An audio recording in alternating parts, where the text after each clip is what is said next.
I started university. I had just turned 15 in Minnesota. So I went up there for school to finish up my last 2 years of high school. And there was this program that just started. I was part of the pilot for the program. And because of my testing scores, they sent me to the University of Minnesota, all paid. I was taking college classes. I was on campus. I was 15 years old in this big, big world that I didn't really understand. And for me, it was a very interesting time because it was the first time that I really was in the US like that. Even though I was there before, I wasn't, I was much younger. But I was on University of Minnesota's campus studying, going to school full time, working part time. But for me, my passion has always been into like tech, computers. Welcome to Latinx in Power, a podcast hosted by Thaisa Fernandes. Welcome to Latinx in Power. Today we are talking with Soo Tang Yuk. Soo Tang Yuk is an entrepreneur, co-founder of a global tech consultancy, and a woman in tech evangelist. With a background in IT and a passion for mentoring, community building, and also as a podcast producer, she drives innovation and leads strategic initiatives. I'm so excited for this conversation. Welcome. Well, hi. Nice to meet you. Hi, everyone. I'm so excited. In this episode, Soo Tang Yuk will share more about her Caribbean identity, career evolution from IT to entrepreneurship, a difficult word, like pronouncing it. We were just talking about like how some words are difficult to pronounce. Entrepreneurship is one example. And also passion for data, global travel influences and impactful moments from the Analytics on Fire podcast. This conversation is going to be amazing. Welcome. Nice. Thank you for having me. Like I was telling you, this is my first time doing a live interview. So I'm excited as well as a bit nervous, but I'm here. Incredible. I love that. And I can't wait to see all the other interviews you're doing. I'm just very excited about that. And I want to ask you, what does it mean to be a Caribbean person to you? For me, it means a lot because my family is from Trinidad and my dad is from Trinidad. My mom is from Aruba, but my dad is half Chinese from Trinidad. And I was born in the Virgin Islands in St. Croix. So for me, it's a melting pot of cultures and diversity, languages, you name it. And we grew up very heavy in both cultures, and as I'm getting older, I'm understanding more and more how each one of those cultures have impacted me. And it's interesting to see as I develop more, even like with my daughter, how like things that I say and do, I start to recognize like which culture it's from, because I'm older now. And like with my mom and them, my mom speaks Dutch, Spanish, Papiamento, and English. So for me, growing up, there were certain words in English that I thought I didn't know until I got to the US. Like I'm speaking and I'll speak in and out of those languages and don't realize until I got here, like that's not an English word, even though you're speaking English. You're speaking a whole different, language. But it's been a very interesting upbringing, and I would not exchange it for the world. Like I love being from the Caribbean. I love being Caribbean, and my passion is the Caribbean. So definitely excited about, the Caribbean and anything Caribbean. So that's incredible. I love that. I'm enjoying so much to talk with the folks from the Caribbean, and I see a lot of similarities with Latin America as well. Diversity is one of them, and also the different languages. And how was for you, like growing up with speaking so many different languages? I think this is incredible. It was crazy because a lot of my friends were Puerto Rican. So because of that, like, it's weird because it's almost like I don't know any one language fully. I go in and I'll speak in sometimes Spanglish, or I'll speak Papiamento and add Spanish words in there, or I speak Spanish and add Papiamento words in there. And I always tell people that my Spanish is horrible. I do better at writing Spanish or understanding versus speaking because of that. So I'm always shy when speaking Spanish because I have to like intentionally speak it because I'm afraid I say something in Papiamento because it's so close to Spanish. So it was a very interesting upbringing. And then you have like my father, and they only speak English, but they speak it with a twang as well too. So it's a very interesting, like just a whole concept of having so many different languages. So that's beautiful. And I love this fluidity. I think sometimes we it's hard, right? When you're like, oh, I'm not fluent, or I didn't study, like whatever, but you are able to communicate, and that's the most important thing. So I think for me, I just like not fluent in Spanish, and I always like think about that, and I feel bad about that. But at the same time, when I travel, I can communicate, I can order my food, and I'm vegan, so things are hard. So being able to order your vegan food is just like a huge achievement. And sometimes I keep reminding myself of that. I was like, no, it's okay. One day you'll be fluent. Maybe I should prioritize that. I totally understand, trust me. Because even like when I went to Spain a few years back, I had to like completely switch my mind into Spanish because you're there and you're reading stuff, and I'm like, I know this word and I know what it means, but I forgot because I don't have as many friends around me that speak Spanish anymore. So I'm not remembering those simple words. And I told myself the same thing. I have to come back and I have to get back into learning conversational Spanish and how to speak Spanish. So it's been an interesting journey with that. Yeah, that's incredible. Actually, I just saw a TikTok that this person was saying that if you want to learn a new language fast, you should memorize the most important 200 words in this language. Because if you memorize those 200 most important words, you're going to be able to communicate with someone like much easier, because sometimes we lack the vocabulary. So I think this is something that I'm going to do, like trying to find out these 200 words in Spanish and memorize and learn them.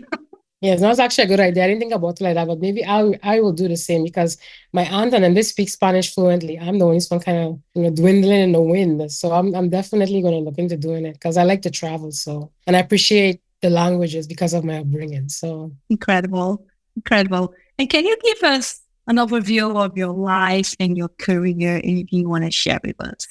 So one thing a lot of people don't know about me, I started university. I had just turned 15 in Minnesota. So I went up there for school to finish up my last 2 years of high school. And there was this program that just started. I was part of the pilot for the program. And because of my testing scores, they sent me to the University of Minnesota, all paid.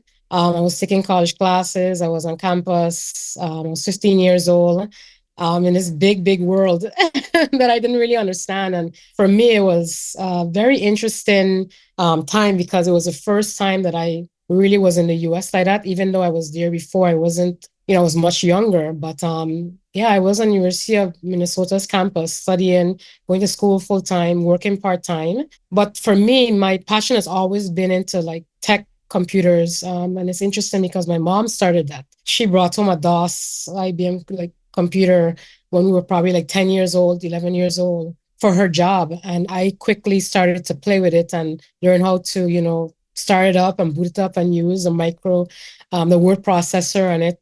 And that was where like she kind of like opened up my imagination to like what a computer was and how you use it. And from there, I've always been into tech, always. I'm like a geek, I love anything that's tech. And I originally went to school and studied information technology as well.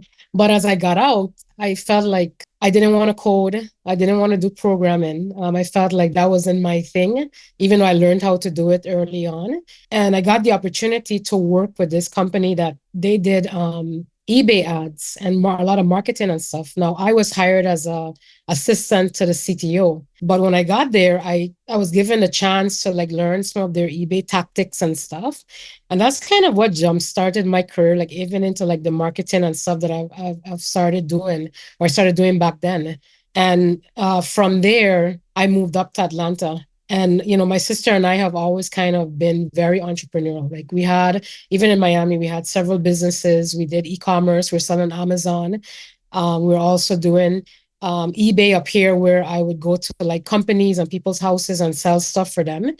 We had a website business. My sister is a computer engineer, so we would build websites.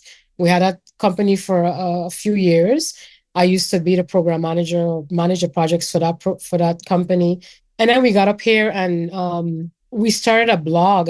It doesn't exist now, but it was for software named Excelsius. And we started a blog. And that's kind of how we blossomed into having a company. We never had a website. We never had, a formal, come meet us or, office or anything. We started a blog. And from that blog, we got inquiries from Disney, from McKesson. And that kind of started our career into like consulting and doing training and stuff on that one software. And that's kind of how it all kind of began for us. And, I tell people that in like a blog, I was like, yeah, we were shocked too. We were very shocked by how that kind of, it just kind of like blossomed open. And for me, like I never studied like business or anything. A lot of it I learned along the way or by reading, books, just studying myself. And at one point I tried to do an MBA, but it was just too much for me to do that while trying to run a company at the same time. So I took what I got from it. And I kind of just jumped into to being an entrepreneur just by, I wouldn't say a mistake, because I think that's kind of, your journey in life. You end up where you're supposed to end up. But it wasn't something that I had planned to do at all in my lifetime. So amazing. And first of all, going to college at like 15, oh my God, incredible. How was this experience for you? Like, I cannot even like imagine. It was crazy because I was in a big city. Again, I'm from a very small island, accustomed to very small island things. And I just kind of was placed in that situation. It forced me to grow up really quickly. The thing is, though, I've always been a mature person because I am the oldest from my mom as in terms of my sisters. So I always carried a lot of responsibility. And I also grew up with my grandparents. So I also just had mature people around me. So when I went there, people would be like, "Oh, come on, let's go out." And as an immigrant coming from another country to the U.S., you come with a different mindset. Like you come up here to get business done. You don't come up here to necessarily party and be out because you can't fail and go back home. You can't tell your mom after she sacrificed to send you up here like, well, I flunked out of school. I was partying too much. Like I couldn't do that. So I was very focused on getting good grades. I was working part-time for most of the time or even full-time, but I did it. I had a full load of classes. My first year, I had a 3.0 and everyone was like, wow, you did better than we expected you to do. Because again, it was a pilot program and we were one of the few, my aunt and I were one of the few people that they were like tracking during that time. And they had us in the pamphlet about it and our success and everything. So, and I wish back then I'd kept that stuff, I guess I was too young to really understand the impact of that. And I don't really talk about it much, but yeah, that was a very interesting, time for me being on the campus and just learning and meeting people and dealing with just being in college or university, so. Incredible. Yeah, you should talk about that more. It's very inspiring. And I think a lot of folks who are listening to us are going to identify when you said that, which is like relates a lot to the immigrant life. Failing, it's not an option. A lot of times it's not like you can come back to your country or you can ask for your family for like helping. It's just like, it's not an option. So it puts a lot of pressure for sure. So it's very inspiring to see and to hear your story. That's incredible. And I love that you also like experimenting with different things until you got into like the entrepreneurship part. And I was wondering if there's any tip, insight you want to share with someone who wants to become an entrepreneur and don't know how to start. Maybe they're struggling in starting something new. Is there anything you want to share with them? First of all, I always tell, like even my daughter, I always tell her, one of the things that I learned quickly is no matter what I'm doing, always learn. Because everything that I did up until the point where we became, we did this blog, even working for that eBay company, I didn't understand how that would impact me later on in life. And I'm a lifelong learner. So I don't see an opportunity, whether big or small, as just, I focus in on it and learn something from it. What lesson am I getting from this? Because I realize that every experience in my life is what kind of prepared me for what I'm doing now. I'm blessed. I feel very blessed to have learned so much because like my mom was a paralegal. So from her side, I learned very young. I used to help her type up a lot of her agreements and documents and stuff. From there, for our business, when we started, we literally was a 2-woman crew. And I learned very quickly how to read our agreements. some of our agreements never went to a lawyer. Like I was able to read it, understand it, send back and give updates, recommendation or edits, and they would accept them. And that's all because I learned that when I was 10, 11, 12 years old. But again, back then I never knew how that experience would impact me later in life. So everything that you learn, I don't care if it's small, I don't care how big it is, learn from your experiences, right? And remember that, it's not necessarily, even if it's a small thing, just the discipline, you may not apply it now, you may not apply it 10 years from now, but somewhere along the path in your life, it's something that is going to be important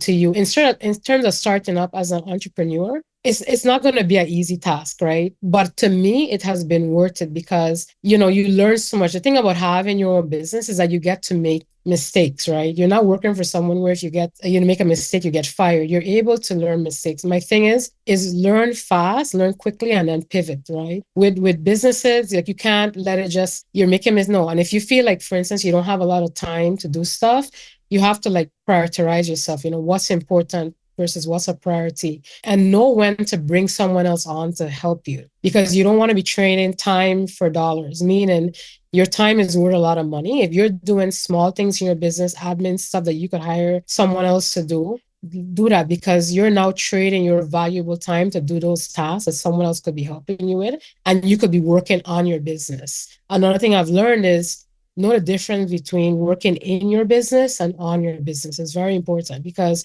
working in your business is like, again, those little tasks that you could be hiring someone else to do. Working on your business is, how do I expand it? How do I, bring more products? How do I think about a strategy for it? That's working on your business. So it's very important to understand that. And when you have a small business, or you're just starting out with a startup, you can get quickly, bogged down into just working in the business, because you have to wear many hats. You have to get things done, but you realize that, if you don't grow the business and work on your strategy and understand your market and your customers, you'll never expand or grow your business. So that's kind of, my some of the things that I've learned along the way that are very important to me. Incredible. I love that. I love those insights that are so important. And I love that you're passionate about data and business process optimization. I think this is incredible.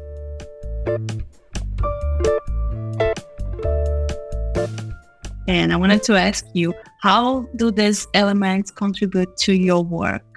They're very important because, when you're in a startup, you have to have documentation. You have to be able to do a lot with not a lot, with the least. So having your business optimized, having your processes documented is what helps you to also bring someone else on that can help you, and you can pivot quickly. Not only that, documentation helps you to see where you can make changes, where you can streamline. And to me, that's very important, especially when you're in a startup, right? You have few hands, but you have to still get stuff done. And then for us, what was mind-blowing to me is that we were dealing with customers like Shell, FedEx, Disney, McKesson, all these big customers, servicing them.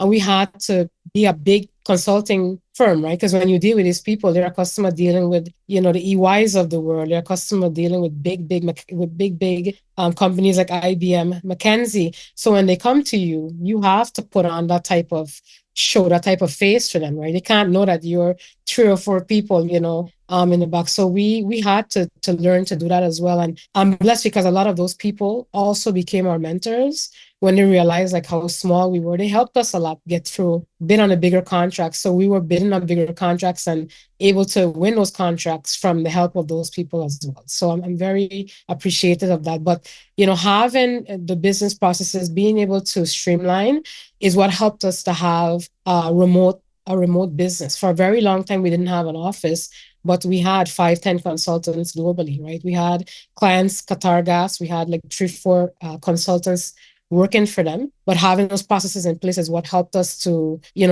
be able to execute on what we were doing, help us to manage those consultants over there, manage the client projects over there. It's very, very important. And it does take time to build those things out. But if you make the time while you're doing it, it becomes easier. You don't want to have to go back after and try to think about every step of the way. You want to do that while you're building. Take a time and do it, because it saves you a lot of time and energy, in the long run, especially when your business gets bigger and you have to bring people on to help. Incredible. Amazing. And as someone who enjoys traveling globally, especially in the Caribbean, I wanted to ask you, how has exposure to different cultures influenced your approach to business and community building? I think that's like the root of that comes from my background. So, when I travel, like I don't this like I shouldn't use the word discriminate, but I don't say, well, I can't go here, I can't go there. I love to just go places, you understand? Like my sister and I just love to say, you know what, we're just gonna go travel here. My sister is even more of a traveler than I am, but we've been literally across the globe because of our business, right? A lot of the countries we've been to have been clients have brought us out, conferences have brought us out. And I've been blessed to be able to do so much of my travel when I was younger. Having just a diverse background. I love to try new things. I love to try new foods. I'm not shy about that. I love to learn, new languages. I love to be around different cultures. It's just, I guess, because of my background, I've never like shied away from that at all. And when I was younger, I always tell people, like, your words have power and you don't realize how important that is.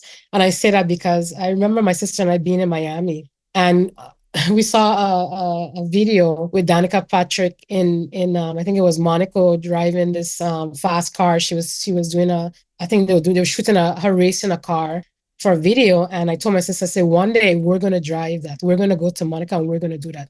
And we did it, right? We went to a conference in France and we decided to go to Monte Carlo for the day. And we ended up missing a train to go back. So we had to end up getting a hotel in Monaco. And we did exactly that. We went down the exact same road that she was on. And I told my sister, I said, do you remember us being in Miami? And I was young, I was probably in my 20s, like early 20s. And I was saying one day we're going to do that. And here we are right now, right? So having, saying things is very important. And, travel to me expands your ability to just look at things differently in life. You, instead of being judgmental, you understand people are different. We are all different. You understand? And when I meet people, I don't look at them for their skin color. Like, you can't do it in the Caribbean. We don't have that in the Caribbean. At least for me growing up, I didn't have that. Like, I have too many people in my different cultures in my family, but I go to places and I love to meet different people.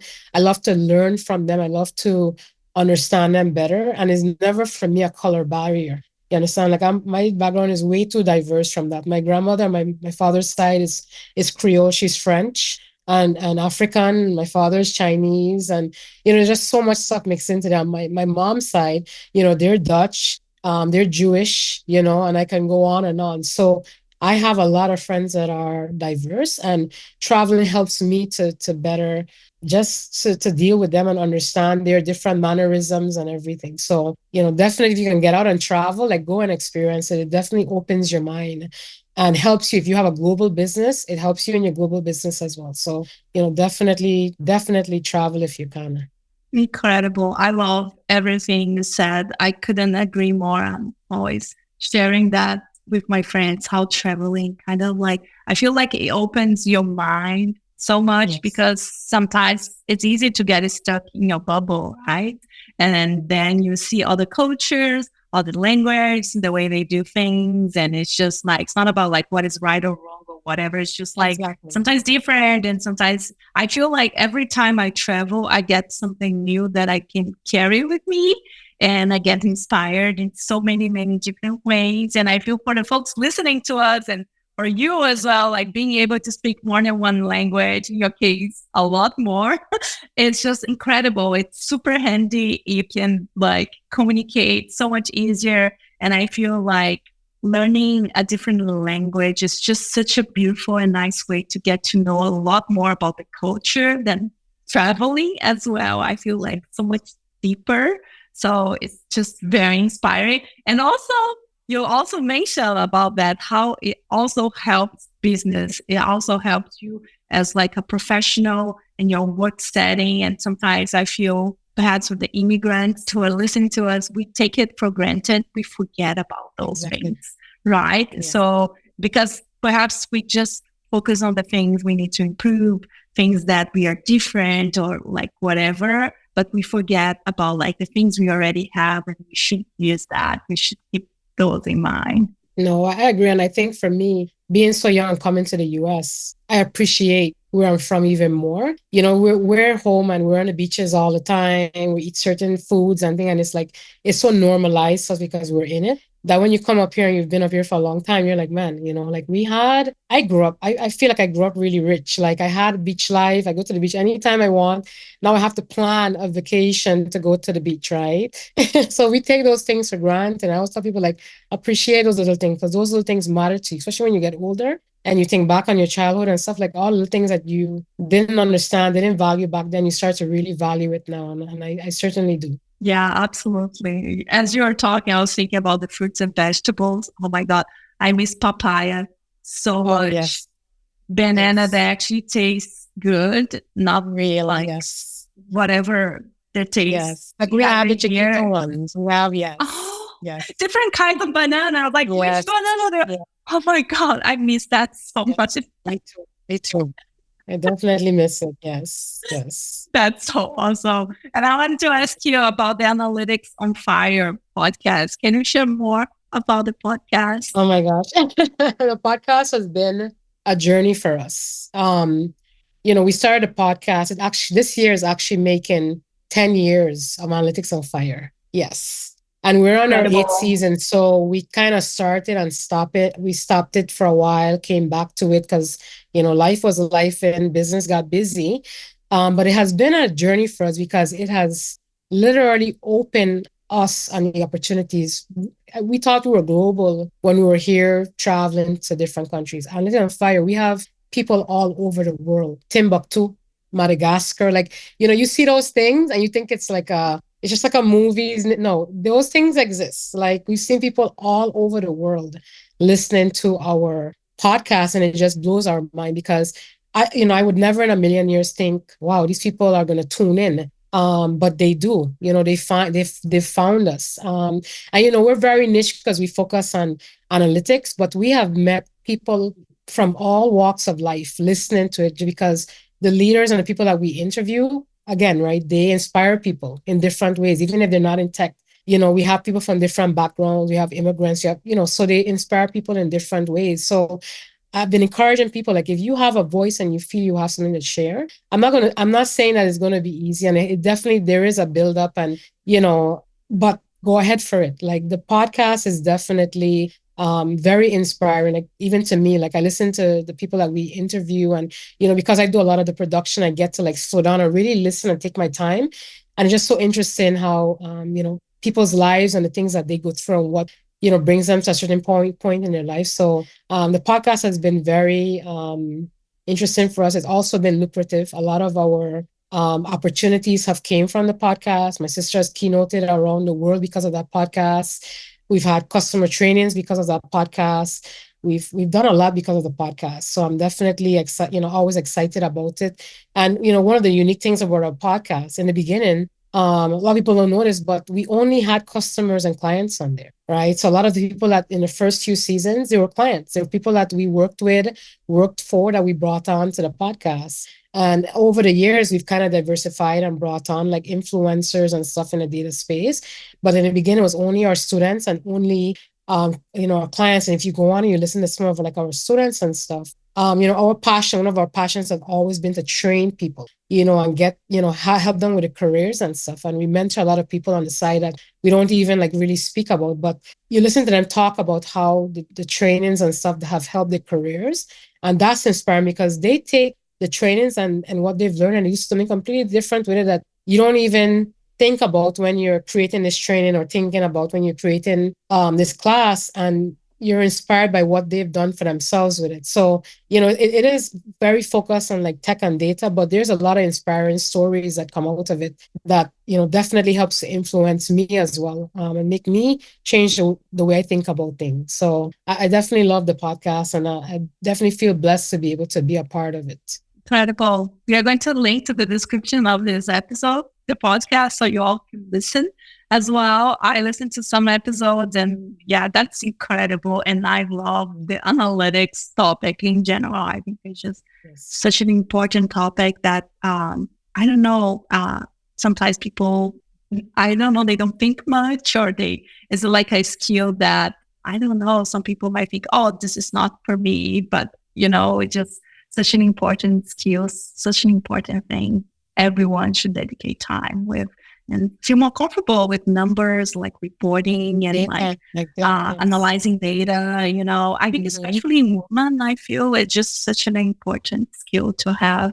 I think it helps in every aspect of your life because you think about it, analyzing is thinking, right? Thinking about things more deeply and thinking through things. And nowadays, almost every company, everything you do includes some type of data, whether you know it, whether you acknowledge it or you're aware of it or not. So to me, data is very important. And it's another reason why for me, I'm very passionate about like getting children in STEM early because of that, because I feel that our children, they're so smart and they deal with data every single day and they don't realize it. But I think that data helps to expand their minds. Like it helps to put them in, give them opportunity. And that's one of the things that I'm passionate about, even for like the Caribbean and carrying that back to the Caribbean and even Latin America, is having our children get into more STEM, get into more STEAM, right? Getting them, get their minds open from young because, again, I'll say it, like we come from people who work very, very hard. Immigrants work hard, right? Because we understand the value of opportunity. So I want to get them in early so that they understand from young, like you can do anything you put your mind to. You understand me? And I think for us,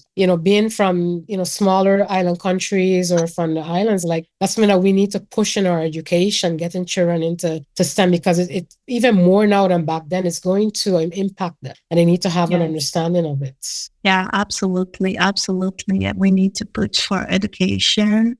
And I feel like this is like a beautiful way to help us to high paying jobs, to be honest, that sometimes a lot of folks who are American, the Caribbean, we don't have access to. And it's not like we don't work hard. It's just we don't have access to those high paying jobs, right?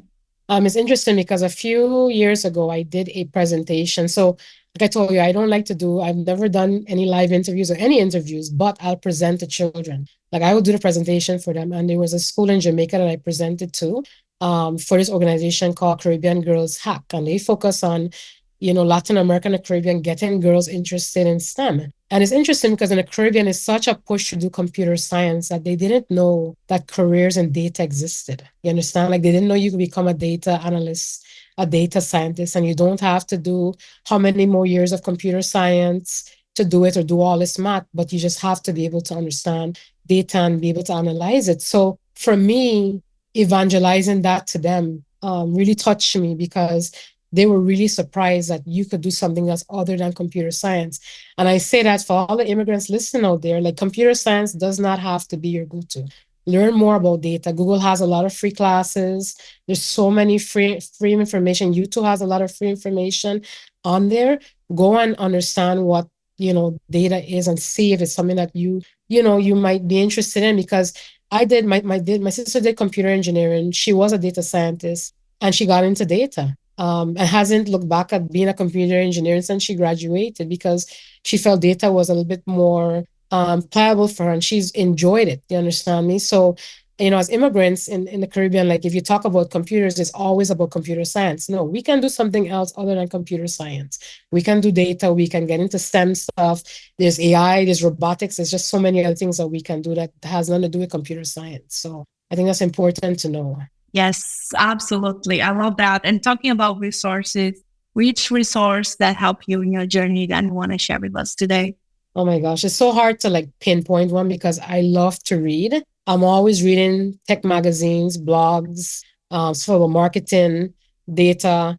I'm thinking of one, and I tried to think about this before I came online because I was like, what is like one one resource that I can say, but it's so hard because I learned so much, even from like YouTube and stuff. Like I go and I search, trying to understand, even when I was doing like marketing at first, again, I don't have a marketing background. So I had to learn to do marketing on my own, learn to understand the metrics and the KPIs that I should be looking for and how to analyze them and what makes sense, what doesn't make sense. I don't know if there's like one particular thing that I can like pinpoint because I've just read so much over the years, so much books. And I don't just read data books or just marketing books. I love to read books. I love history. I'm a history buff as well too. I just read a lot because I love to learn things.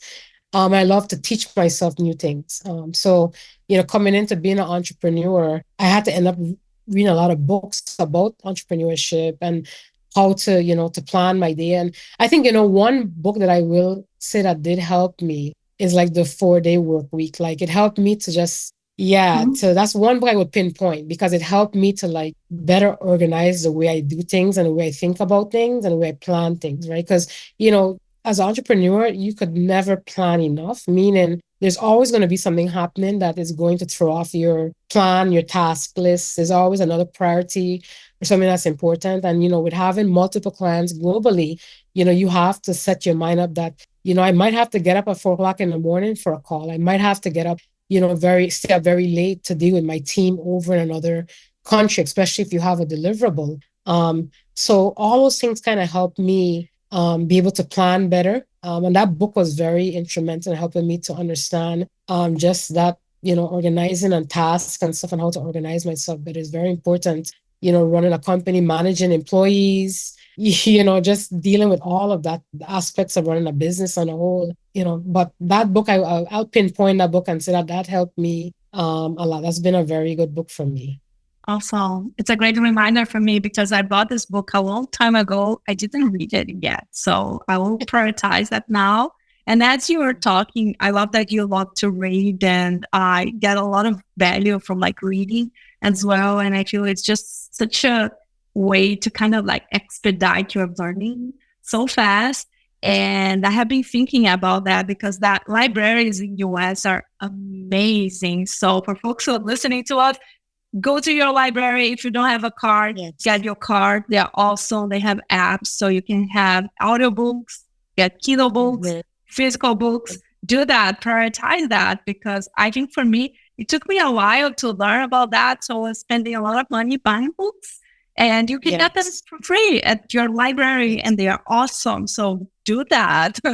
Yes, I agree. No, definitely. I love to read. And now I do a lot of audible stuff because I don't have a lot of time, but I still like to listen to stuff. And I listen to a lot of podcasts. So listening to podcasts have helped me tremendously over the last 2 years as I got into them more.